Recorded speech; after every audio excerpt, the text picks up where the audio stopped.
Ipinakilala ang bagong private prosecutors na tutulong sa nalalapit na paglilitis. Sa kanilang unang pagharap sa media, pinalaga nila ang hiling ng depensa na ibasura ang kaso. Meron naman pong precedents na doon sa mga previous impeachment cases. No?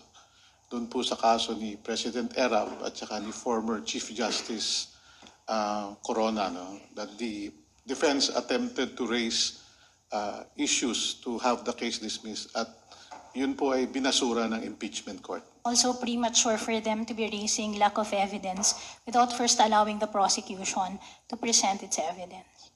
4 na miyembro ang nadagdag pa sa prosecution team 1 linggo bago ang paglilitis ni Duterte sa July 6. Kasama riyan si dating Supreme Court spokesperson Theodore Te na interim chairperson ng Free Legal Assistance Group.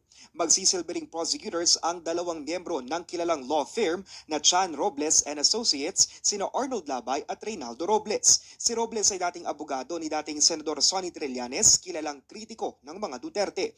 Habang nasa listahan din si May Divina Gracia na abogado ng pumanaw na si dating Public Works Undersecretary Cathy Cabral na idinawit noon sa flood control scandal. Ani Robles at Divina Gracia, hindi maikakaila ang kanilang kasaysayan pero tinanggap nila ang kaso sa ngalan ng pananagutan. When I represented former Yusek Cabral, I was defending her due process rights, and accountability po entails due process, evidence, fairness, and respect for the law, which is also material in this process. Itong panahon na to, kailangan na rin po nating tumindig para sa kinabukasan ng ating mga anak at mga siguro future generation. No? Pinalaga naman ni Jokno ang naratibong kumukuha sila ng maraming abogado dahil hindi umano handa ang House prosecution. Inahalin tulad ng veteranong litigation lawyer ang papel ng prosecution bilang quote, tagapagtayo ng bahay.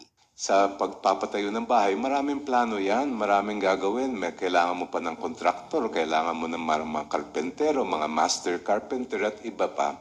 Ang pag-demolish ng bahay, madali lang yun. Ilan lang ang taong kailangan mo. Ayon naman kay House Prosecutor at mamamayang Liberal Representative Laila de Lima, posible pang madagdagan ang 15 private prosecutors kahit magsimula na ang paglilitis. Samantala, itinalaga namang impeachment advisor at bagong spokesperson si dating Surigao del Norte Representative Ace Barberts.